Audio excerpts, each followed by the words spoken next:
বিলাল রাদিয়াল্লাহু তাআলা আনহুর মর্যাদা আল্লাহর কাছে কেমন? আমার আল্লাহ তার হাবিব জনাবে মুহাম্মদুর রাসূলুল্লাহকে মেরাজের রজনীতে, লম্বা ঘটনা, মেরাজের রজনীতে আল্লাহ পাক আসমানে নিয়ে গেলেন, আল্লাহর দিদার লাভ করলেন। তার হাবিব জিবরাইল আমিন তাকে জান্নাতটা দেখাবে। খেয়াল করি ভাই, জান্নাতের ভিতরে নবীজি যখন ঢুকলেন, ঢোকার পরে ওই জান্নাতের ভিতরে আল্লাহর রাসূল বিশ্ব নবীজি জান্নাতের ভিতরে পায়ের আওয়াজ পাইলেন। নবীজি জিবরাইল আমিনকে জিজ্ঞাসা করে, ও জিবরাইল, এই জান্নাতের ভিতরে কার পায়ের আওয়াজ পাইলাম? জিবরাইল আমিন ডাক দিয়া বলেন, ওগো হাবিব,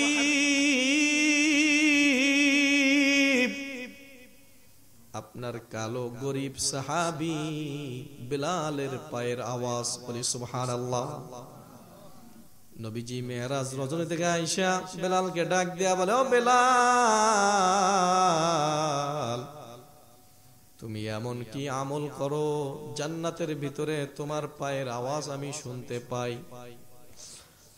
হযরতে বেলাল ডাক দিয়া বলেন, ওগো আল্লাহর রাসূল, শরীয়তের যে বিধি বিধানগুলো রয়েছে সেগুলো আমি মানার চেষ্টা করি, ছাড়ি না কোনো বিধি বিধান। তবে আলাদা একটু পার্সোনাল আমল করি, যে আমলটা কখনো ছাড়ি না। বেলাল, তুমি কি এমন আমল করো? সময়ের দৃষ্টি কুরআন ও সুন্নাহর কথা বলে। আপনার মাকসাদ দেখা হবে যে আপনার দিল কি আসলে ভাইরাল বক্তাদেরকে দেখার উদ্দেশ্য নাকি কোরআন হাদিস শোনার উদ্দেশ্য। কথা ঠিক কিনা ভাই? কথা বুঝতেছেন? মসজিদের খতিব সাহেব বয়ান করে, নামাজ পড়ায়, মুসল্লি পাওয়া যায় না, আর ভাইরাল বক্তা দেখার জন্য মাইলকে মাইল পথ পাড়ি দিয়ে ভাইরাল বক্তা দেখার জন্য যায়। কথা ঠিক কিনা? আল্লাহ পাক আপনাকে জিজ্ঞাসা করবে না, ও আব্দুল করিম, ও আব্দুর রহিম, তুমি কেন অমুক ভাইরাল বক্তা দেখার জন্য যে গেছো, কেন যাও নাই? অমুক ভাইরাল বক্তা দেখার জন্য তুমি কেন যাও নাই? কিয়ামতের ময়দানে এটা আল্লাহ তাআলা জিজ্ঞাসা করবেন না।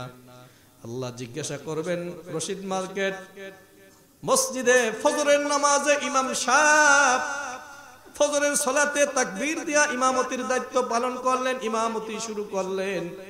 এই আমাদের এখানেও যে একটা আহমদ মুন্সিবাড়ি মসজিদ আছে, এখানেও জামাত হয়।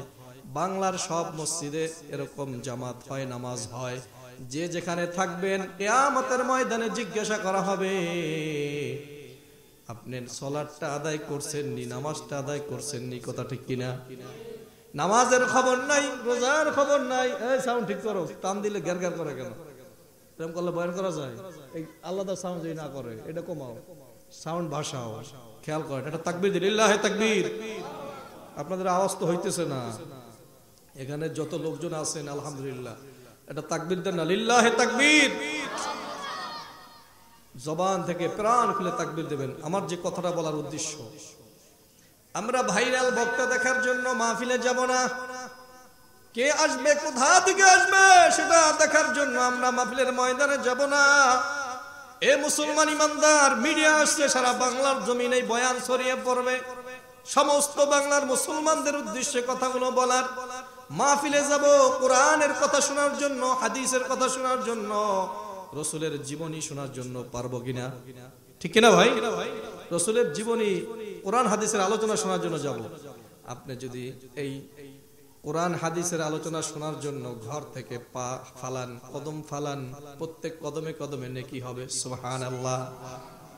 ভাইরা আমার, গভীর মনোযোগ দিবেন হে যুবক, এ পর্দার অন্তরালের মা বোনেরা। আমি কুরআনুল কারীমের সূরা মুমিন থেকে একটা আয়াত তেলাওয়াত করেছি, কয়েকটা আয়াত তেলাওয়াত করেছি। এই আয়াতে কারীমের ভিতরে আল্লাহ পাক রব্বুল আলামিন প্রথমে বলেন, কদ আফলাহাল মুমিনুন, মুমিনরা সফল কাম। মুমিনরা কি? সফল কাম। যারা মুমিন আল্লাহ ওয়ালা তারা হইলেন সফল কাম। আমরা দেখেছি বিগত দিনে আমাদের পিছনের মুসলিমদের ইতিহাস খুঁজে পাওয়া যায়। এ যুবক ভালো করে শুনবা, যারা মুমিন আল্লাহ ওয়ালা তাদের ঠিকানা জান্নাতে। জোরে বলি সুবহানাল্লাহ। পুরুষ হোক মহিলা হোক ধনী হোক গরিব হোক, যদি মুমিন হয় তাহলে তার ঠিকানা কোথায়? জান্নাতে। ঠিকানা কোথায়?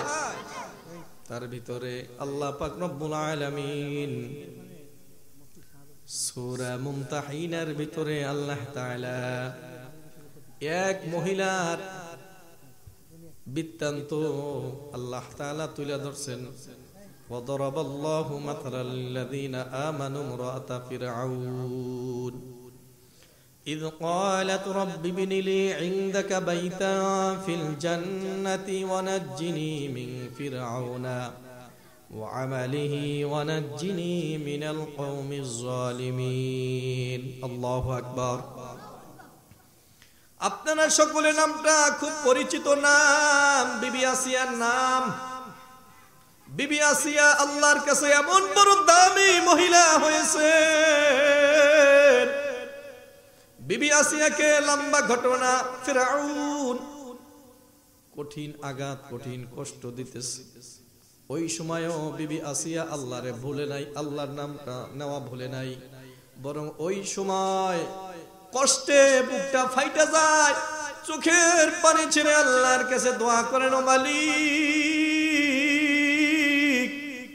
আজ ফিরআউন জালিম বাদশা আমাকে আক্রমণ করতেছে, আমার উপরে জুলুম করতেছে, অত্যাচার করতেছে। আল্লাহ আমার কোনো কষ্ট নাই মালিক, তবে এই কষ্ট আমি সহ্য করতে রাজি, আমার কোনো আফসোস নাই। তবে ওই জান্নাতের ভিতরে আল্লাহ তোমার পাশে আমার একটা ঘর বানায়া দিও। সুবহানাল্লাহ। আসিয়ার এই কথাটা আল্লাহ তাআলা নোট কইরা আখিরি পয়গম্বরকেও আসিয়ার ঘটনা জানায়া দিয়েছেন। চিৎকারে মেরে বলি সুবহানাল্লাহ। এ পর্দার অন্তরালের মা বোনেরা, আজ যদি আসিয়ার মতো ঈমানওয়ালা মুমিনা মহিলা হইতে পারো, খাদিজার মতো আল্লাহওয়ালা মহিলা হইতে পারো, মারিয়ামের মতো আল্লাহওয়ালা মহিলা হইতে পারো, ফাতিমাতুজ জোহরার মতো হইতে পারো, ও মা তোমার ঠিকানা হবে জান্নাতে। চিৎকার মেরে সুবহানাল্লাহ। আসলে আর মুসলমান মনোযোগ দিয়া 2-4 মিনিট 5-10 মিনিট একটু কথাগুলো শুনবো রে বাবা। দুনিয়াতে আজ আপনি এখানে আসি, আমি আসি, একটা সময় আসবে আপনি আমি এই দুনিয়াতে থাকবো না। কথা ঠিক কিনা? এমন কোন দিন নাই, এমন কোন সময় নাই, এমন কোন সপ্তাহ নাই, এমন কোন সেকেন্ড নাই, এমন কোন মিনিট নাই মানুষ না মারা যায়। আসরা নাই, 1 সেকেন্ডের নাই দুনিয়াতে ভরসা। কিন্তু তাও আমরা মনে করি যে আমরা দুনিয়াতে অনেক দিন বাঁচবো, আমরা অনেক কিছু করব। হঠাৎ মানুষ দুনিয়া থেকে বিদায় হয়ে যায়। আসরা নাই ভাই? আহ, কত মৃত্যুর লাশ, কত ঘটনা চোখের সামনে। আল্লাহু আকবার। সেজন্য আপনাদেরকে অনুরোধ করব, হায়াত থাকতে হায়াতের মূল্যায়ন করুন, জীবন থাকতে জীবনের মূল্যায়ন করুন। কত কোটিপতি সমস্ত সম্পদ রাইখা দুনিয়া থেকে বিদায়। আছে না ভাই? আছে, বহুত আছে। আর এখন বর্তমানে আপনি দেখবেন স্ট্রোক করে বেশি মানুষ মারা যায়। কি ভাই? সাউন্ড কিসকিসটা বন্ধ করো ভাই, নাহলে তো টান দেওয়া যাইতেছে না। খেয়াল করেন, স্ট্রোক স্ট্রোক। এখানে যুবকও মরে, বৃদ্ধ মরে, বাচ্চারাও মরে। মানুষের যে কি হলো, তারপরও মানুষ নামাজ পড়তে চায় না, ইবাদত বন্দেগী করতে চায় না। আল্লাহু আকবার। আমাদের সর্ব অবস্থায়, সর্ব হালতে, সর্ব অবস্থায় ওই আল্লাহরে ভয় করতে হবে। পারবো তো ইনশাআল্লাহ? আর জোরে বলে ভাই ইনশাআল্লাহ। আপনারা এখানে লোক কম হইতে পারেন, কিন্তু আপনাদের এই মাহফিলটা আল্লাহর কাছে কিন্তু কম দামি না, অনেক দামি। সুবহানাল্লাহ বলেন। অনেক দামি, অনেক দামি। আল্লাহু আকবার। কারণ এখানে এখন কোরআন হাদিসের আলোচনা হইতেছে। ওই যে শুরুতে যেই কথা বললাম, আল্লাহু আকবার। ভাইরা আমার, সেজন্য আমাদের উচিত হবে সর্ব অবস্থায়, সর্ব হালতে আমরা কার নাম নেব? আর একটু জোরে ভাই, কার নাম? আল্লাহর। আর নামাজটা কখনো ছাড়বো না। হাদিসের ভিতরে আসছে মানুষ যখন মারা যায় আল কবরু রাউযাতুম মির রিয়াজিল জান্নাহ আও হুফরাতুম মিন হুফারিন নার, ওই অন্ধকার কবর কারো কারোর জন্য হবে জান্নাতের বাগান, বলি সুবহানাল্লাহ। আবার কারো কারোর জন্য হবে জাহান্নামের একটা গর্ত, বলি নাউযুবিল্লাহ। সেজন্য আমাদের সকলের সর্বহালতে সর্ব অবস্থায় আমরা আল্লাহকে ভয় করব, ইহদিনাস সিরাতাল মুস্তাকিমের পথে চলব। যুবক বলি ইনশাআল্লাহ, আরেকটু জোরে বলি ইনশাআল্লাহ। একজন বুঝছে সাউন্ড, এই খেয়াল করি। তাহলে আমি একজন সাহাবীর নাম আপনাদের মাঝে আমি শুনাই, আপনারা বুঝবেন। সাহাবী গরিব, কালো সাহাবী, কিন্তু তারপরও আল্লাহর আদালতের দাম, বলি সুবহানাল্লাহ। সাহাবীর নাম হইল হযরতে বেলাল। বেলাল রাদিয়াল্লাহু তাআলা আনহুর মর্যাদা আল্লাহর কাছে কেমন? আমার আল্লাহ তার হাবিব জনাবে মুহাম্মদুর রাসূলুল্লাহকে মেরাজের রজনীতে, লম্বা ঘটনা, মেরাজের রজনীতে আল্লাহ পাক আসমানে নিয়ে গেলেন, আল্লাহর দিদার লাভ করলেন।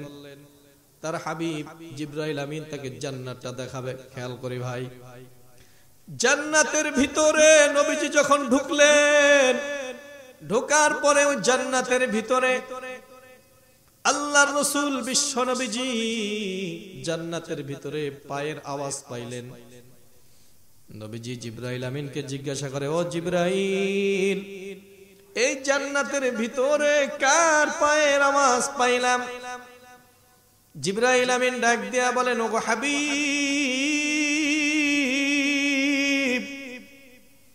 আপনার কালো গরিব সাহাবী বেলালের পায়ের আওয়াজ, বলি সুবহানাল্লাহ। নবীজি মেরাজ রজনী থেকে আয়েশা বেলালকে ডাক দিয়া বলে, ও বেলাল, তুমি এমন কি আমল করো জান্নাতের ভিতরে তোমার পায়ের আওয়াজ আমি শুনতে পাই? হযরতে বেলাল ডাক দিয়া বলেন, ওগো আল্লাহর রাসূল, শরীয়তের যে বিধি বিধানগুলো রয়েছে সেগুলো আমি মানার চেষ্টা করি, ছাড়ি না কোনো বিধি বিধান। তবে আলাদা একটু পার্সোনাল আমল করি, যে আমলটা কখনো ছাড়ি না। বেলাল, তুমি কি এমন আমল করো? বেলাল রাদিয়াল্লাহু তাআলা আনহু ডাক দিয়া বলেন, ওগো আল্লাহর রাসূল, তাহিয়াতুল ওযু, আমি ওযুর পরে সব সময় 2-4 রাকাত যা পারি নামাজ আদায় করি। সুবহানাল্লাহ। আল্লাহর রাসূল ডাক দিয়া কয়, বেলাল, এই আমলটা তুমি কখনো ছাইরো না। এখানে যারা আছেন, বসে আছেন, তাহিয়াতুল ওযু, ওযুর পরে 2-4 রাকাত নামাজ পড়ার চেষ্টা করবেন। এই বেলাল রাদিয়াল্লাহু তাআলা আনহু গরীব সাহাবী, কালো সাহাবী, এরপরে আল্লাহর আদালতে অনেক দাম। আল্লাহ তাআলা কে ধনী, কে গরীব, কে ফকির, কে মিসকিন, কে বাড়িওয়ালা, কে গাড়িওয়ালা, কে ভাড়াটিয়া, এগুলো আমার আল্লাহ দেখেন না। আমার আল্লাহ দেখেন কার দিলের হালত ভালো, কার আমল ভালো। সুবহানাল্লাহ। এই বেলাল রাদিয়াল্লাহু তাআলা আনহু এখনো ইসলাম গ্রহণ করেন নাই, ইসলাম গ্রহণ করবেন। বিশ্ব নবীজির কথা শুইনা হযরতে বেলাল আল্লাহর রাসূলের হাতে কালেমা পয়রা, আল্লাহর রাসূলের হাতে হাত মিলায়া কালেমা পয়রা মুসলমান হয়ে গেলেন। বেলাল হাবশী রাদিয়াল্লাহু তাআলা আনহু এবার উমাইয়া বিন খালফের কৃতদাস ছিলেন হযরতে বেলাল। তিনি বাড়িতে আসেন, উমাইয়ার বাড়িতে আইসা কাজ করেন, কিন্তু কাজের ফাঁকে ফাঁকেও বেলাল রাদিয়াল্লাহু তাআলা আনহুর জবানটা লড়ে। আল্লাহু আকবার। জবান কি ভাই? জবান লড়ে। বেলাল রাদিয়াল্লাহু তাআলা আনহুকে উমাইয়া বিন খালফ ডাক দিয়া কয়, ও উমাইয়া, তোমার বাড়িতে আমি কাজ করি, উমাইয়া ডাক দিয়া কয়, বেলাল তুমি আবার কি জানি বীর বিরাইয়া পড়ো, ঘটনা কি? হযরতে বেলাল রাদিয়াল্লাহু তাআলা আনহু ডাক দিয়া বলেন, উমাইয়া আমি আমার আল্লাহর নাম জপি। সুবহানাল্লাহ। উমাইয়া ডাক দিয়া কয়, বেলাল কে তোমার আল্লাহ? বেলাল রাদিয়াল্লাহু তাআলা আনহু ডাক দিয়া বলেন, উমাইয়া সাত আসমান যিনি বানাইছেন তিনি আমার আল্লাহ, সাত জমিন যিনি বানাইছেন তিনি আমার আল্লাহ, তোমার যিনি বানাইছেন তিনি আমার আল্লাহ, আমাকে যিনি সৃষ্টি করছেন তিনি আমার আল্লাহ। উমাইয়া তো বিধর্মী মুশরিক, ডাক দিয়া কয়, বেলাল তোমার আল্লাহর নাম নেওয়া বন্ধ করো। হযরতে বেলাল রাদিয়াল্লাহু তাআলা আনহু ডাক দিয়া কয়, ও উমাইয়া আমি আমার আল্লাহর নাম নেওয়া বন্ধ করতে পারবো না। উমাইয়া ডাক দিয়া কয়, যদি আল্লাহর নাম নেওয়া বন্ধ না করো তোমাকে আরো মারা হবে, আঘাত করা হবে। আল্লাহু আকবার। যারা মুমিন আল্লাহওয়ালা তারা সব সময় আল্লাহর নাম নেয়, বরং কেউ বাধা দিলে তার আল্লাহর নাম নেওয়া আরো বেড়ে যায়। সুবহানাল্লাহ। কথা ঠিক কি না? ফিলিস্তিনে আপনারা দেখছেন আমার মুসলিম ভাই বোনেদের উপরে কি জুলুম অত্যাচার।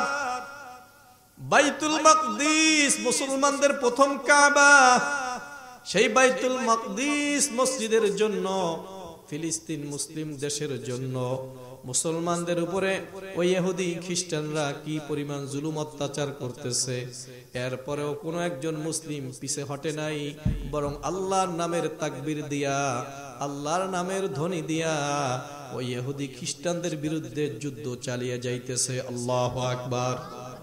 কি কথা ঠিক কিনা? কখনো তারা পিছে হরে নাই, বরং তারা আক্রমণ করতেছে।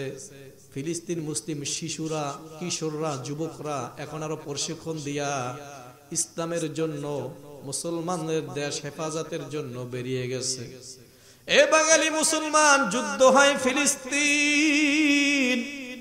আল্লাহর রাসূল বলেন, কোন একটা মানুষ যদি, কোন একটা মুসলমান যদি কোথাও আঘাতপ্রাপ্ত হয়, কোন একটা মুসলমান যদি অত্যাচারিত হয়, তাইলে বিশ্বের সব মুসলমানদের কষ্ট পাওয়া দরকার। কথা ঠিক কিনা? সারা বিশ্বে যত মুসলমান আছে, একটা রূহের মতো, শরীরে হাতে যদি আঘাত পান, পায়ে যদি আঘাত পান, যে কোনো একটা জায়গায় আঘাত পাইলে রূহ কষ্ট পায় কি পায় না?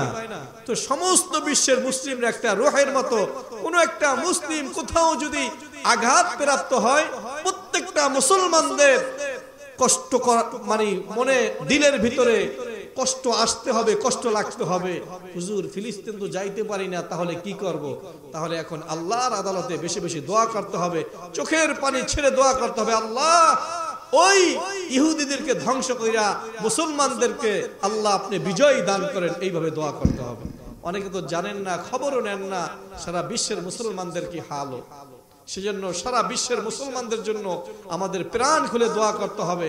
আমরা সকলে এই মাহফিল থেকে দোয়া করি, আল্লাহ বিশ্বের সব মুসলমানদের জান ও মালের হেফাজত করুন, আমিন। ভাইরা আমার, বেলাল হাফসি রাদিয়াল্লাহু তাআলা আনহু কাজ করেন, কাজের ফাঁকে ফাঁকে আল্লাহর নাম নিতেছেন, আল্লাহর নাম জপতেছেন। এবার উমাইয়া কয়, ও বেলাল তুমি তোমার আল্লাহর নাম নেওয়া বন্ধ করো। হযরত বেলাল রাদিয়াল্লাহু তাআলা আনহু ডাক দিয়া কয়, উমাইয়া আমার আল্লাহর নাম নেওয়া বন্ধ করতে পারবা না। কয়, বেলাল তুমি যদি আল্লাহর নাম নেওয়া বন্ধ না করো, তোমার উপরে জুলুম অত্যাচার করা হবে।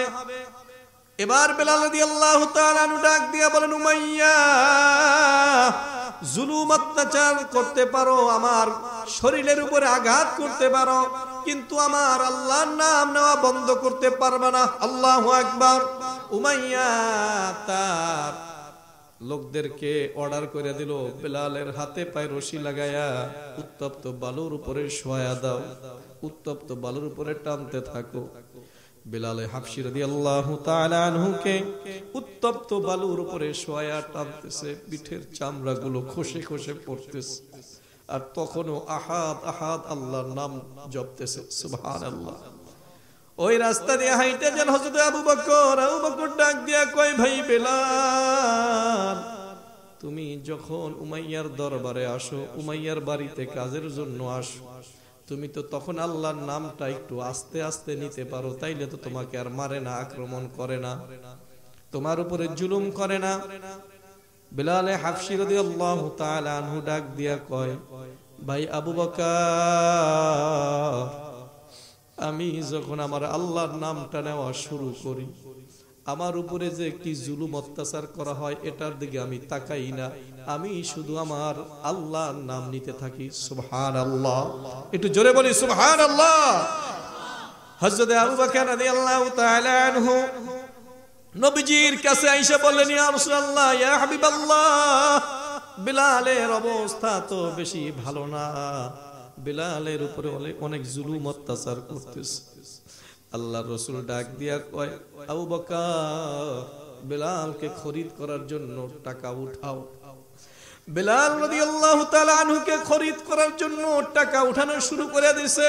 আল্লাহর নবী ডাক দিয়া কয়, ও আবু বকর, আমি রাসূলের কাছ থেকেও কিছু টাকা নিয়ে যাও, হাদিয়া নিয়ে যাও বিলালকে খরিদ করার জন্য। কিয়ামতের ময়দানে আরশের মালিক আল্লাহ যদি ডাক দিয়া কয়, ওই দুনিয়ার জমিনে কে কে ছিল বিলালের খরিদ্দার, আমি রাসূল বলবো, গো আল্লাহ, আমি রাসূল ছিলাম বিলালের খরিদ্দার। চিৎকার করে আল্লাহু আকবার। এ রশিদ মার্কেটের মুসলমান, সেজন্য ঈমান ওয়ালা মুসলমান হইতে হবে। নামে মুসলমান, কাজে মুসলমান না, এই মুসলমানের কোনো দাম নাই। কথা ঠিক কিনা? মুসলমান হইলাম, সুদও খাইলাম, কাজ হবে না। মুসলমান হইলাম, ঘুষও খাইলাম, কাজ হবে না। মুসলমান হইলাম, গুনার ভিতরে ডুবে আছি, একটু তওবার দিকে ফিরে আসবো, এরকম হইলে হবে না। আমার আল্লাহ কেমন রহমান, কেমন রহিম। কুরআনুল কারীমের ভিতরে অনেক জায়গা আছে, ইন্নাল্লাহা গফুরুর রহিম। আল্লাহু আকবার। আমার আল্লাহ দয়াবান, আমার আল্লাহ দয়ার সাগর। কেমন দয়া, কেমন মায়া। আমরা যদি এক একজন পাহাড় পরিমাণ গুনাহ করি, আমরা এক একজন যদি সমুদ্রের থেকেও বেশি পরিমাণ গুনাহ করি, আল্লাহর আদালতে আসতেছে আগামীকালকে শবে বরাত। হে ভাইরা, খেয়াল করবেন, আল্লাহর আদালতে যদি দুটা চোখের পানি ছেড়ে কান্না করতে পারি, আমার আল্লাহ ডাক দিয়া বলেন, এ বান্দা, তোর চোখের পানি নাকের ডগায় আসার আগে তোর জিন্দেগির গুনাহগুলো আমি মাফ করে দেব। সুবহানাল্লাহ। এ ভাই, গুনাহ যদি পাহাড় পরিমাণ হয়ে যায়, আল্লাহ কোরআনের কারীমের ভিতরে বলেন, লা তাকনাতু মির রাহমাতিল্লাহ, তোমরা আমার রহমত থেকে নৈরাশ হয়ো না। আল্লাহু আকবার। পয়গম্বর মূসা আলাইহিস সালাতু ওয়াস সালামের জামানায় পয়গম্বর মূসা আল্লাহর ডাক দিয়ে কয়, ও আল্লাহ, আমি আমার এই সমাজের, এই এলাকার সব থেকে খারাপ মানুষটা দেখতে চাই। কোন মানুষটা? খারাপ মানুষটা। আল্লাহ মূসা কালিমুল্লাহকে কয়, ও মূসা, মনে করেন এই রশিদ মার্কেট সকালবেলা মূসা তুমি দাঁড়াইবা, এখান থেকে সর্বপ্রথম যেই লোকটা যাবে মনে করবা এই লোকটা সব থেকে খারাপ, সব থেকে খারাপ। পয়গম্বর মূসা আলাইহিস সালাতু ওয়াস সালাম সকালবেলা ওখানে দাঁড়ায় রইলেন। দেখে একটা লোক, একটা যুবক ছোট্ট একটা বাচ্চাকে নিয়ে যাইতেছে। পয়গম্বর মূসা আলাইহিস সালাম বুঝতে পারছেন এই লোকটা সব থেকে সমাজের খারাপ মানুষ। এবার তার দিলে আবার প্রশ্ন হইল, ওগো আল্লাহ, এই সমাজের ভিতরে সব থেকে ভালো মানুষটা একটু আমারে দেখাইবেন। আল্লাহ পয়গম্বর মূসাকে কয়, ও মূসা, বিকাল বেলা তুমি এই রশিদ মার্কেটে, সন্ধ্যাবেলা এখানে আবার দাঁড়াইবা। এখন তো লোকজনের যাতায়াত বেশি এই সময়, এই জন্য আপনারা বলবেন, হুজুর কারে মনে করবে? গ্রামগঞ্জ এখনো এরকম আছে, অনেক এলাকা 10 মিনিট 15 মিনিট আধা ঘন্টা পর পর একটা লোক যায়, আছে না নাই? তখন তো আর এত লোক ছিল না। তো রশিদ মার্কেট ওখানে দাঁড়াইছে বিকাল বেলা। সকাল বেলা যেই লোকটারে দেখছে ছোট্ট বাচ্চাকে নিয়ে যায়, বিকাল বেলা দেখে ওই লোকটাই আবার বাচ্চা নিয়ে আইতেছে। পয়গম্বর মূসা কয়, আল্লাহ, কিছুই তো বুঝলাম না, সকালে খারাপ লোকটা যারে দেখাইলা, বিকাল বেলা ভালো মানুষ ওইটা দেখাইলা, কিছুই তো বুঝলাম না। আল্লাহ পাক ডাক দিয়া কয়, মূসা বুঝো নাই? কয় না আল্লাহ বুঝি নাই। কয় তাইলে শোনো, সকাল বেলা আমার যেই বান্দারে দেখছো ছোট্ট বাচ্চা নিয়া এই রাস্তা দিয়া যাইতেছে, এই লোকটার সাথে যে বাচ্চাটা দেখছো, এই বাচ্চা যাইতেছে আর বাবারে প্রশ্ন করতেছে, ও বাবা, পৃথিবীতে সব থেকে বড় কি জিনিস আছে? বাবায় ডাক দিয়া কয়, সন্তান, পৃথিবীতে সব থেকে বড় হইল পাহাড়। পাহাড় থেকে বড় কি? কয় সমুদ্র। সমুদ্র থেকে বড় কি? চন্দ্র। চন্দ্র থেকে বড় কি? সূর্য। সূর্য থেকে বড় কি? এরকম বলতেছে। প্রথম আসমান, প্রথম আসমান থেকে বড় কি? দ্বিতীয় আসমান। দ্বিতীয় আসমান থেকে বড় কি? তৃতীয় আসমান। তৃতীয় আসমান থেকে বড় কি? চতুর্থ আসমান। চতুর্থ আসমান থেকে বড় কি? ষষ্ঠ আসমান। পঞ্চম আসমান। পঞ্চম আসমান থেকে বড় কি? ষষ্ঠ আসমান। ষষ্ঠ আসমান থেকে বড় কি? সপ্তম আসমান। সপ্তম আসমান থেকে বড় কি? আরশে আযীম। আরশে আযীম থেকে বড় কি কিছু আছে? ওই বান্দা ডাক দিয়া কয়, সব কিছু থেকে বড় হইল আমার গুনাহ। সব থেকে বড় কি? আমার গুনাহ। এবার বাচ্চা ডাক দিয়া কয়, বাবা, তোমার গুনাহ থেকে কি বড় কিছু আছে? যুবক চোখের পানি ছাইরা ডাক দিয়া কয়, সন্তান, আমার গুনাহ থেকেও বড় হইল আমার আল্লাহর রহমত। সুবহানাল্লাহ। এ মূসা, যখন আমার বান্দা বলছে আমার ওর গুনাহ থেকেও বড় হইল আমি আল্লাহর রহমত, এই কথা বইলা চোখের পানি ছাইরা দিছে। আমি আল্লাহর সহ্য করতে পারি নাই। আমি আল্লাহ ওর জিন্দেগীর গুনাহগুলো মাফ করে ওকে জান্নাতি মানুষ বানায়া দিছি। সুবহানাল্লাহ। এ ভাইরা আমার, কার মরণের ডাক কবে চলে আসে কেউ বলতে পারি না।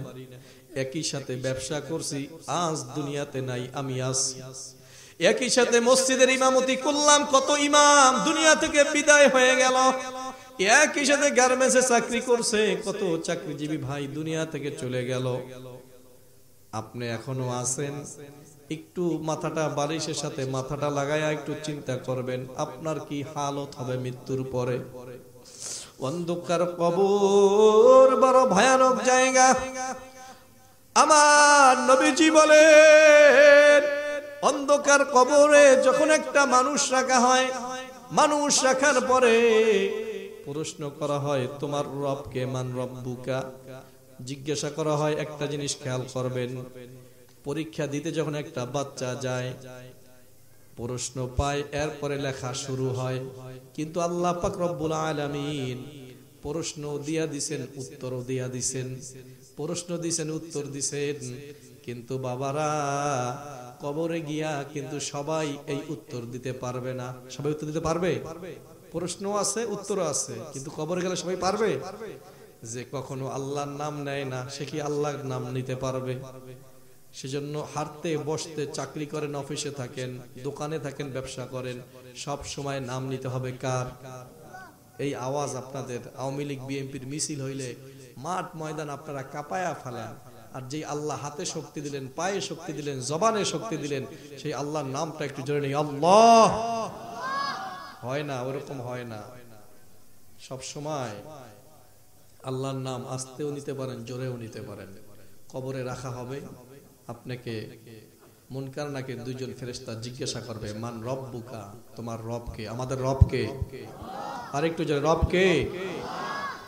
আপনাদের এই আওয়াজ এই মাইকে শোনা যায়, এমন আওয়াজ দেবেন পুরা রশিদ মার্কেট, পুরা আপনাদের গাজীর চট কি হয়ে যাবে। নারায়ে তাকবীর, নারায়ে তাকবীর। আল্লাহ এই তাকবীরগুলো আপনি কবুল করুন, আমিন। ভাইয়েরা আমার, কবরে রাখার পরে মাঝে মাঝে ঘরে বৈশা আপনি আপনি আমি একটু জানালা বন্ধ কইরা বাতিগুলো বন্ধ কইরা মাঝে মাঝে একটু ভাববেন, এই আমি যদি এখন মারা যাই আমার কি হালত হবে, আমার কি অবস্থা হবে। এ বাড়িওয়ালা ভাই, এ গাড়িওয়ালা ভাই, একটু চিন্তা কইরা দেখবেন। আমরা দেখি সমাজের কোটিপতি দুনিয়া থেকে বিদায় হয়, মানুষ আসে আইসা বলে অমুক লোকটা এমন ছিল এমন ছিল, কথা ঠিক কিনা? অমন লোকটার এমন বাড়ি ছিল গাড়ি ছিল, সবাই আপনার আলোচনা সমালোচনা করবে।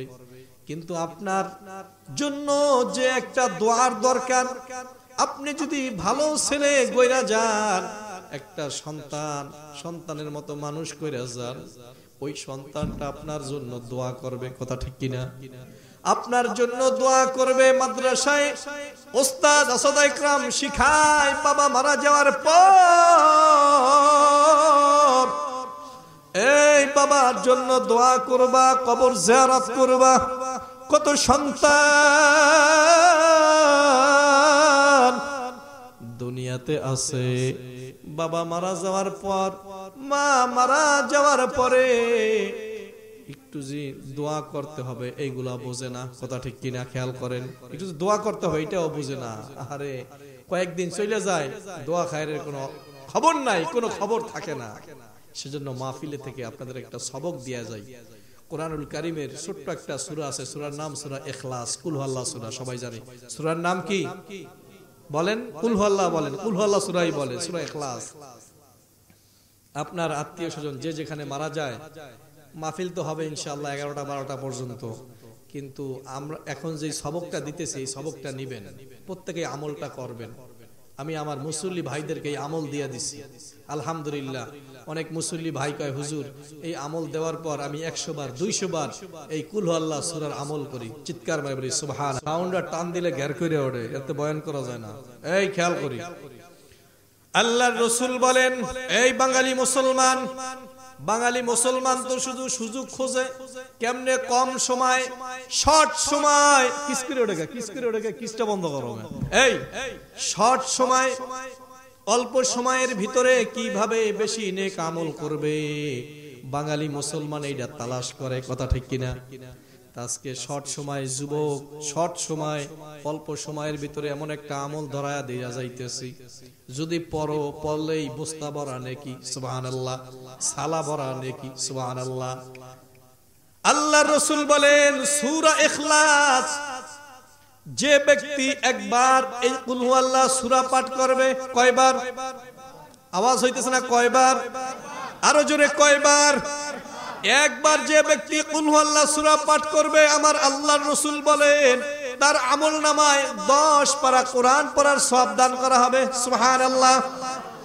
এরপরে নবীজি কয়, যে ব্যক্তি কুল হুয়াল্লাহ সূরা 2 বার পাঠ করবে, তার আমলনামায় 20 পারা কোরআন পড়ার সওয়াব দান করবে, বলি সুবহানাল্লাহ। কয় পারা? 20 পারা। কয় পারা? 20 পারা। থাকে কয় পারা? 10 পারা। থাকে কয় পারা? জোরে কোন, কয় পারা? কোরআনুল কারীম কয় পারা?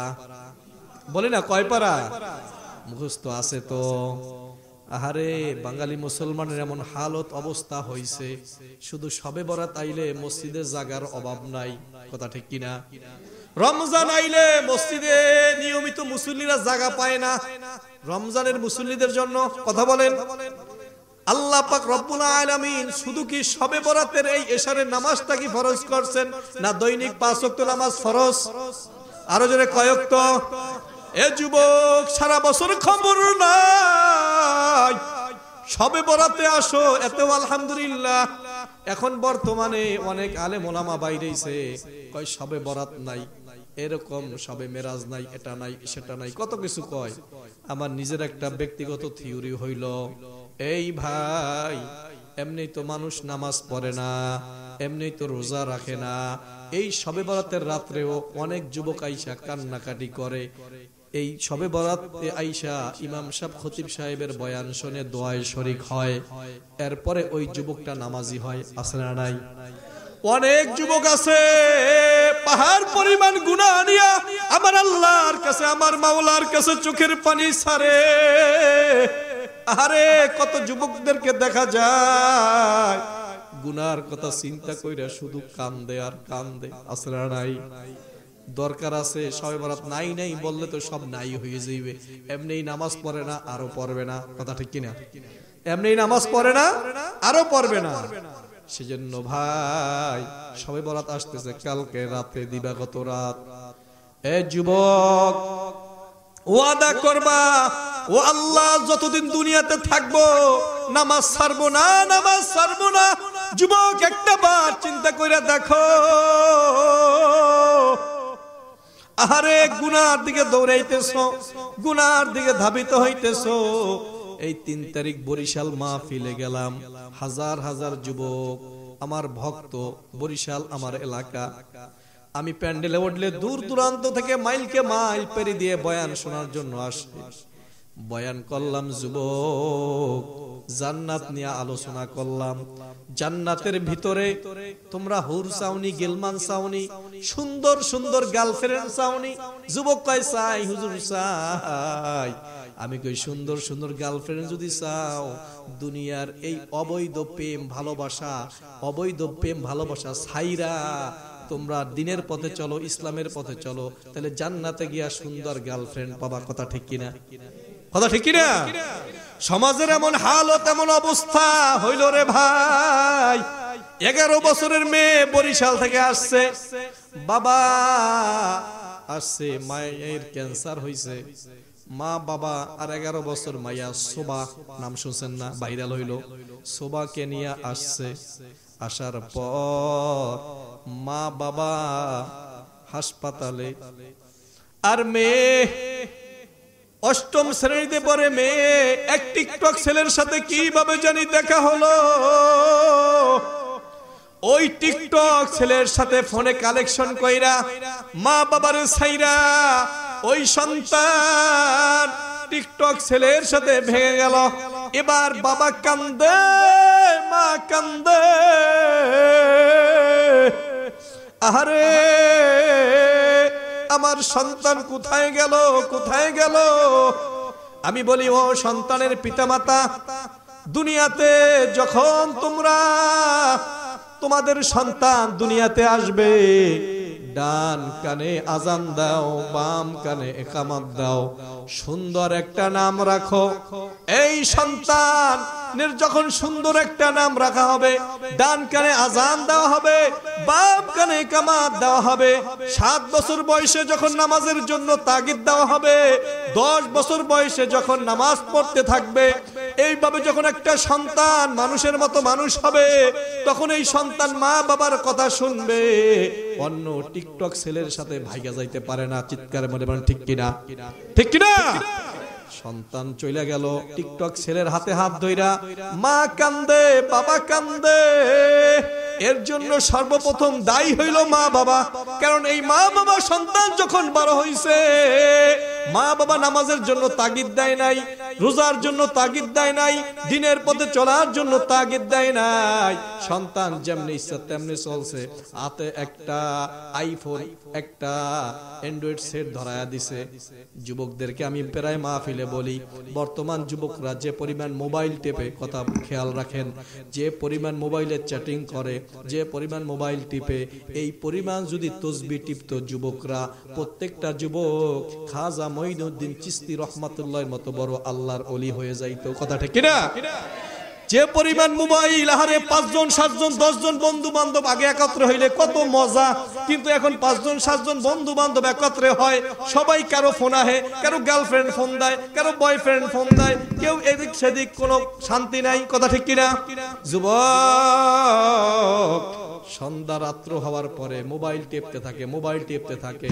এই পরিমাণ, যেই পরিমাণ মোবাইল টেপে, এই পরিমাণ যদি একটু কোরআন তেলাওয়াত করতো, 2 রাকাত নফল নামাজ পড়তো, এই পরিমাণ যদি আমার আল্লাহরে ডাকতো, ওই আল্লাহর কসম করে বলতে পারি প্রত্যেকটা যুবক আল্লাহর ওলি হয়ে যাইতো। কথা ঠিক কিনা? এ যুবক, সেজন্য তোমাদেরকে আমি বলি, মাঝে মাঝে তোমাদেরকে আমি বলি, খুব খেয়াল করবা ভাই। মোবাইল টেপতেছো, মাঝে মাঝে একটু স্মরণ করবা, ওগো আল্লাহ, এই আমার হাতের ভিতরে তুমি শক্তি দান করলা, আমার রূহের ভিতরে তুমি শক্তি দান করলা, মালিক মালিক বলে একটা চিৎকার মারবা, একটু আল্লাহরে ডাকবা, দেখবা দুনিয়াতেও শান্তি আখিরাতেও শান্তি। কথা ঠিক কিনা? যে এই কথা বলতেছিলাম, জান্নাতে যাব আমরা, হুর গিলমান পাবো। যদি দুনিয়ার এই প্রেম ভালোবাসা, অবৈধ প্রেম ভালোবাসা না কইরা আমরা যদি কিয়ামতের ওই জান্নাতের হুর গিলমান চাই, দুনিয়ার অবৈধ ভালোবাসা ত্যাগ কইরা আমাদের খাঁটি আল্লাহওয়ালা হতে হবে, তাহলে আমরা সুন্দর সুন্দর নাজ নেয়ামত পাবো। কথা ঠিক কিনা? হ্যাঁ, খেয়াল করি, দুনিয়াতে এখন এমন একটা অবস্থা হয়েছে, হুজুর 18 বছর না হইলে মেয়েকে বিবাহ দেওয়া যাইবে না, প্রশাসনের ঝামেলা, মামলা হামলা। কথা ঠিক কিনা? এ ভাই খেয়াল করবেন, 18 বছর না হইলে, 21 বছর ছেলেদের বয়স না হইলে বিবাহ দেওয়া যাবে না। 21 বছরের সমস্যা, 18 বছরের সমস্যা, কিন্তু যেই বাচ্চার বয়স 14 বছর, যেই সন্তান, যেই ছেলের বয়স হইল 16 বছর, এই ছেলে মেয়ে যদি অবৈধ প্রেম ভালোবাসা করে, তাতে পুলিশের কোনো মামলা হামলা নাই। কথা ঠিক কিনা? অবৈধভাবে মেয়ে নিয়ে হাঁটবে, কোনো সমস্যা নাই। নাবালেগা কিছু বুঝে না। কথা ঠিক কিনা?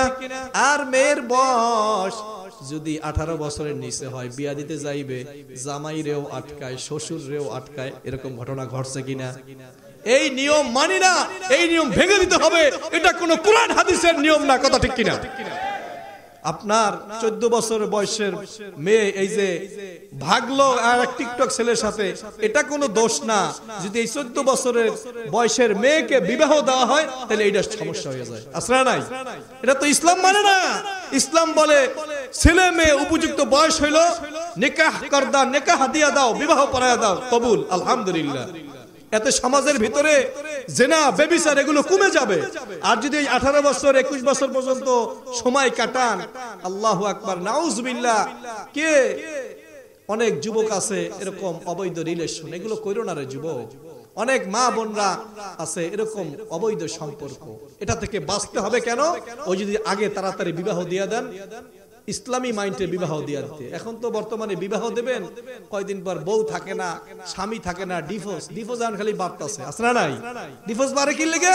ওই যে বিবাহের সময় আপনার যৌতুক আমারে দিতে হবে 5 লাখ, আবার গায়ে হলুদ, আসলে নাই, গায়ে হলুদ হয়, যৌতুক হয়, মেয়েরে বিবাহ দেয়, এরকম সুন্দর বসাইয়া গায়ে হলুদ হয়। ওই যে যার সাথে বিয়ে হবে ওই ছেলের বন্ধু বান্ধব যারা আছে, এরকম গালে একটু আপনার হলুদ লাগায়া দেয়। আসলে নাই, গায়ে হলুদ করে। একটু বন্ধুর বউ একটু গায়ে, আরেকজন আপনার বউ আরেকজন আইসা আপনার বউয়ের গায়ে এরকম হলুদ লাগায়া দেবে, তাইলে আপনার বিবাহ তো টিকবেই না। কথা ঠিক কিনা? বিবাহ হইতেছে অবৈধ ভাবে, যে ইসলামী মাইন্ডের কোনো বিবাহ হইতেছে না তো। হ্যাঁ, যৌতুক নিতেছেন, বেপরদায় বিবাহ হইতেছে। বিবাহের জন্য সুন্দর ইসলামের যে নিয়ম নীতিমালা গুলো আছে, ওরকম ভাবে যদি বিবাহ হয়, তাহলে সমাজের ভিতরে শান্তির ফয়সালা করবেন কে? হয় না? আওয়াজ হয় না? কে? আরেকটু জোরে কে? এই মাইকের আওয়াজ যত দূর যায়, মিডিয়ায় বয়ানটা যাবে সারা বাংলাদেশে। আমরা চাই ইসলামী নিয়ম নীতিমালায় যেন সমস্ত বিবাহগুলো হয়। আল্লাহ কবুল করুন, আমিন। যেই কথা বলতেছিলাম, 2 বার সূরা ইখলাস পাঠ করলে 20 পারা কোরআন পড়ার সওয়াব। 3 বার যদি সূরা ইখলাস, কুল হুয়াল্লাহ সূরা পাঠ করেন, আমার আল্লাহ আপনার আমলনামায় 30 পারা কোরআন পড়ার সওয়াব দান করবে। সুবহানাল্লাহ। এ ভাইরা আমার, বন্ধুগণ আমার, সেজন্য হাঁটতে বসতে উঠতে বেশি বেশি সূরা ইখলাস পাঠ করবেন। এক সাহাবী প্রায় সময় নামাজে সূরা ইখলাস পাঠ করেন। আল্লাহ রাসূলের দরবারে ওই সাহাবীর ব্যাপারে অভিযোগ, ইয়া রাসূলুল্লাহ, ইয়া হাবিবাল্লাহ, আপনার সাহাবী এরকম প্রায় সময় নামাজে সূরা ইখলাস পাঠ করে। নবীজি ডাক দেয়া কয়, সাহাবী, কেন তুমি প্রায় সময় সূরা ইখলাস পাঠ করো? আল্লাহর রাসূল যখন সাহাবীরে প্রশ্ন করলেন, সাহাবী ডাক দিয়া বলেন, ও আল্লাহর রাসূল, আমার এই সূরা ইখলাস পাঠ করতে বড় মজা লাগে, সূরা ইখলাসকে আমি বড় মোহাব্বত করি, ভালোবাসি।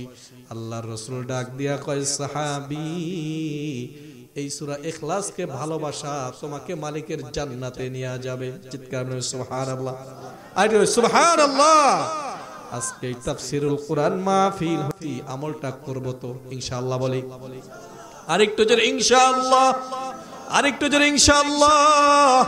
এখন এই মুহূর্তে 3 বার সূরা ইখলাস সকলে জবান খুলে পাঠ করব। বিসমিল্লাহির রহমানির রহিম। قل هو الله أحد الله الصمد لم يلد ولم يولد ولم يكن له كفوا أحد أبر بسم الله الرحمن الرحيم قل هو الله أحد حالতে সর্ব অবস্থায় বেশি বেশি কোরআন তেলাওয়াত করার তৌফিক দান করুন আমিন। আরেকটু জোরে আমিন।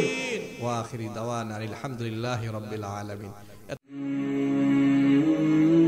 সময়ের দৃষ্টি কুরআন ও সুন্নাহর কথা বলে।